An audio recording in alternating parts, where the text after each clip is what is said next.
తప్ప అమ్మాయిలురా. అమ్మాయిల వల్లనే ఈ సమస్యలన్నీ. వాళ్ళ బట్టలు సరిగ్గా వేసుకుంటే ప్రపంచంలో ఎవ్వడికి ఏ సమస్య లేదు.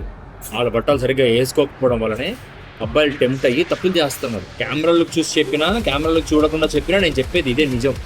మీరే చెప్పండి, అమ్మాయిలు మంచి బట్టలు వేసుకుంటే భగీరథ లాంటి ఇన్నోసెంట్ అబ్బాయిలు తప్పులు చేస్తారా? సార్, అబ్బాయిలు మంచోళ్ళు సార్. వాళ్లకు అమ్మాయిలు టెంప్ట్ చేస్తే తప్ప వాళ్ళు టెంప్ట్ కారు. అమ్మాయిలు టెంప్ట్ చేస్తే అబ్బాయిలు టెంప్ట్ అవుతారా? సిగ్గు లేదా? ఏం బ్రతుకులు బతుకుతున్నారా? ఎటువంటి మాటలు మాట్లాడుతున్నారా? అవును, అమ్మాయిలు అలాగే ఉంటారు, అబ్బాయిలు కూడా అప్పుడప్పుడు టెంప్ట్ అవుతుంటారు. కోఆపరేట్ చేయాలి, అమ్మాయిలు అడ్జస్ట్ చేసుకోవాలి. ఇప్పుడు డబ్బున్న పిల్లలు ఏదో మత్తులో ఏదో తప్పులు చేస్తూ ఉంటారు. అన్నిటికీ స్టేషన్లకి పోస్కో చట్టాలు అవి ఇవన్నీ పెడితే తప్పు కదా.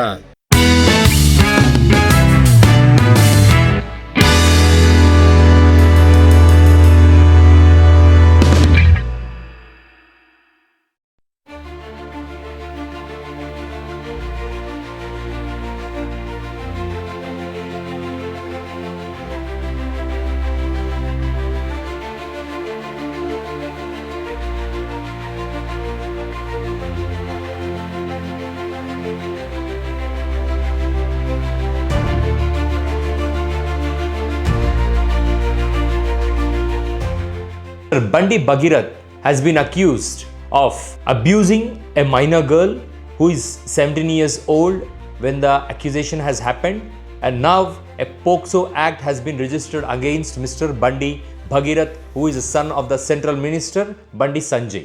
రాష్ట్రంలో సమాజం పట్ల, ఈ దేశం పట్ల బాధ్యత ఉన్న ప్రతి ఒక్కరూ ఏది క్రింజ్ మాట్లాడు, అనవసరంగా ఇష్యూని కుకప్ చేయడు, స్ట్రైట్గా మాట్లాడతాడు, ఉన్నది ప్రభుత్వాన్ని ప్రశ్నిస్తాడు నమ్మిన వాళ్ళు ఈ వీడియోని చివరిదాకా చూడండి. ఎందుకంటే కొన్ని విషయాలలో మనము వెనక్కి తగ్గకూడదు, కొన్ని విషయాలలో మనం కాంప్రమైజ్ కాకూడదు. సమాజంలో మార్జినలైజ్డ్ పీపుల్ని హెరాస్ చేయటమే లేదా సతాయించి వాళ్ళు బాధపడుతుంటే సంతోషపడుతున్న వర్గం మనం చిన్నప్పటి నుంచి చూస్తున్నాం. అటువంటి సమాజానికి మనం అలవాటు పడ్డాం. బట్ ఇక్కడ సమస్య ఎక్కడ వస్తుంది అంటే, మనతో పాటు ఈ భూమిలో దేవుడు సృష్టించింది రెండే జెండర్స్ అండి, మగ ఆడ. యుగాలుగా మహిళ వివక్షత ఎదుర్కొంది. ఏదో డెమోక్రసీ పుణ్యమో, ఈక్వాలిటీ రైట్స్ అవి ఇవి అని చెప్తూ మహిళలకు కొంత గ్యాప్ ఇచ్చాం మనం, స్పేస్ ఇచ్చి సొసైటీలోకి రమ్మని చెప్పి. కానీ అదే మహిళ ఫ్రీడమ్ని లాక్కోవటానికి మగాడు మరొక ఆడదాన్నే వాడుకుంటున్నాడు.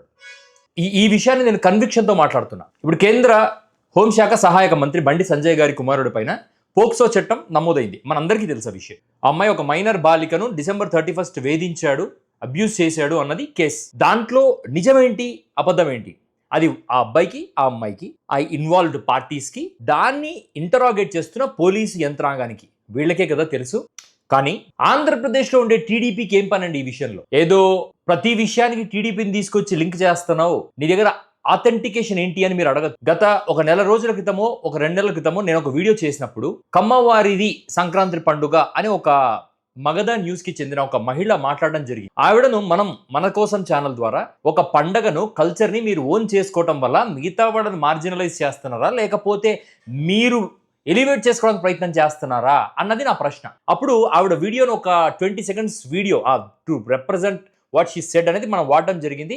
దాని మీద యూట్యూబ్లో స్ట్రైక్ అని ఒక విధానం ఉంటుంది. అది ఎందుకు వాడతారు అంటే, to stop the YouTube channel, ఈ ఛానల్ మా యొక్క వీడియోని, మా కంటెంట్ను వాడుకుంటున్నారు అని చెప్పటానికి ఆ యొక్క కాపీరైట్ స్ట్రైక్ వాడతారు. దాన్ని 3 సార్లు వాడితే ఆ ఛానల్ ఎగిరిపోతుంది. మీకు తెలుసా, ఆ స్ట్రైక్ నా మీద వేసింది ఆ ఛానల్ కాదు, ఐటీడీపీ నుంచి ఐటీడీపీ హెడ్ గొట్టిపాటి వంశీ అని ఒక తెలుగుదేశం వ్యక్తి మన ఛానల్ మీద స్ట్రైక్ వేసాడు. ఇది నిజమండి. అంటే మగధ మీడియా దాన్ని నడుపుతుంది ఐటీడీపీ. ఒకప్పుడు రాజకీయాలు చేస్తున్న పొలిటికల్ పార్టీస్ తమ ఐడియాలజీని ప్రజల్లోకి తీసుకెళ్లడం కోసం కరపత్రాలు పంచేవాళ్ళు, పాంప్లెట్స్ పంచేవాళ్ళు, రోడ్డు మీద మైకులు పెట్టుకుని నడిచేవాళ్ళు. దేవుని దయ వల్ల ఇన్ఫర్మేషన్ టెక్నాలజీ పెరగడం వల్ల సోషల్ మీడియాలో మన విధి విధానాలను చెప్పుకోవడానికి సోషల్ మీడియాను వాడుకోమని ఈ యొక్క ఎకోసిస్టమ్ ని సృష్టిస్తే, ఈ పొలిటికల్ పార్టీస్ ఏం చేస్తున్నాయండి, తమ రాజకీయ అవసరాల కోసం సోషల్ మీడియాలోకి వచ్చేసారు. సరే, we are accepting all such things.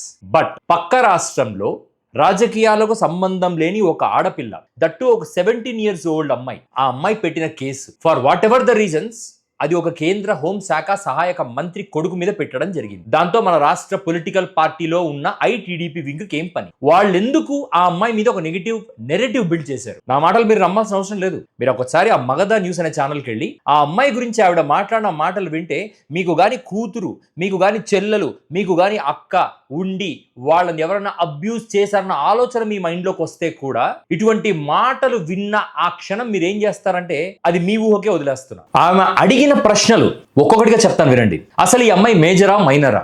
ఆమె మాట్లాడిన భాష ఎగ్జాక్ట్ గా చెప్తాను వినండి. అసలు ఈ అమ్మాయి చదువు ఏంటి?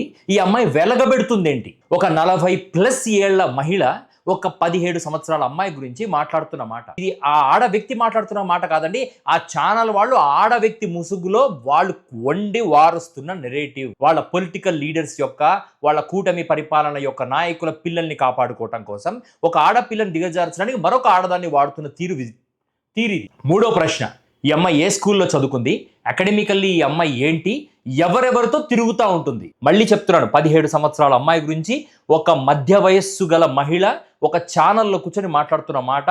డబ్బున్న పిల్లల్ని నాకు పరిచయం చేయండి అంటూ మిగతా అమ్మాయిలను ప్రెజర్ చేస్తూ ఉంటుందంట.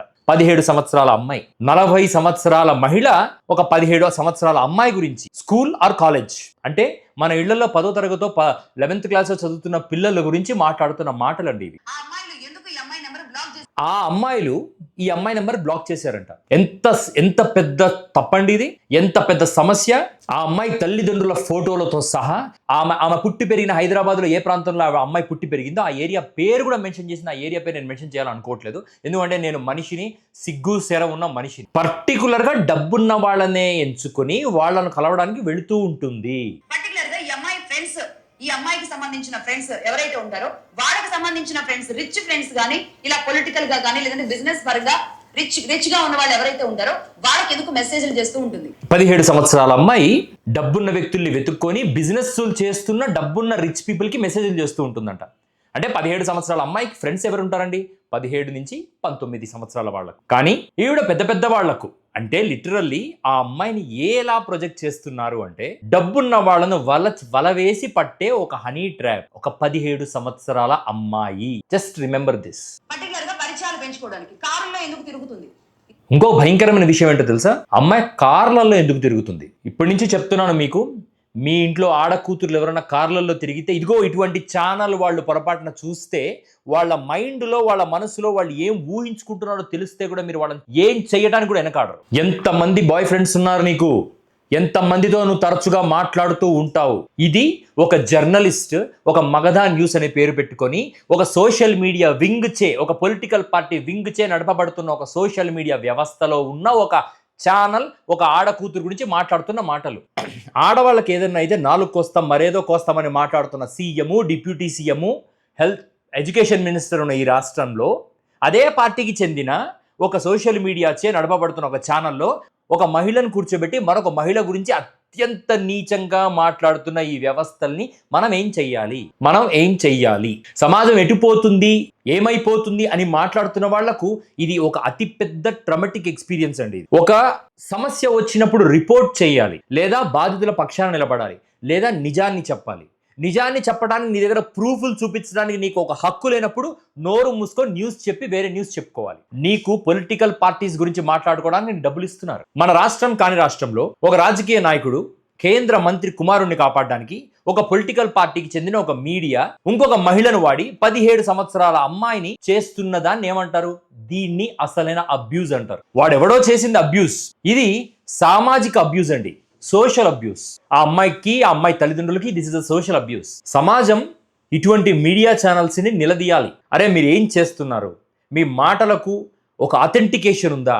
విఘ్నత ఉందా? మీరు మనుషులేనా అని నిలదీయాలి. వకీల్ సాబ్ వస్తే చప్పట్లు కొట్టుకుంటా వాయబ్బా మా పవన్ కళ్యాణ్ ఏం మాట్లాడినాడు, వాయబ్బా మా పవన్ కళ్యాణ్ ఆడవాళ్ళ రైట్స్ కోసం మాట్లాడినాడని మాట్లాడుతున్న వాళ్ళందరికీ నా ప్రశ్న, ఒక ఆడపిల్ల పబ్బుకు పోతే తనకు నచ్చని ఒకడు ఆ అమ్మాయిని అబ్యూస్ చేస్తే అడిగే హక్కు లేదా? ఒక ఆడపిల్ల తనకు నచ్చిన అబ్బాయితో తను కొనసాగే హక్కు లేదా? ఒక ఆడపిల్ల తనకు నచ్చిన విధంగా తన సొంత వ్యక్తిత్వంతో తను నిలబడే హక్కు లేదా? తనకు జరిగిన అన్యాయాన్ని సమాజం ముందర చెప్తే తను ఒక బజారు మహిళగా ప్రొజెక్ట్ చేస్తున్న ఇటువంటి మీడియా వ్యవస్థల్ని ఏం చేయాలో సమాజమే నిర్ణయించాలి. ఒక ఆడపిల్ల హక్కులను ఒక అబ్యూస్ చేసిన వాడు ఏ స్థాయిలో కాలరాస్తున్నాడో ఆ హక్కులకు విలువ లేకుండా నోటికొచ్చినట్టు ఆ అమ్మాయిని దుర్మార్గమైన బిల్డింగ్ చేస్తున్న ఈ సొసైటీలో భాగంగా ఉన్న ఈ మీడియా ఛానల్స్ కూడా అంతే దారుణంగా అమ్మాయిని అబ్యూస్ చేస్తున్నారు. And this is the harsh reality of the society.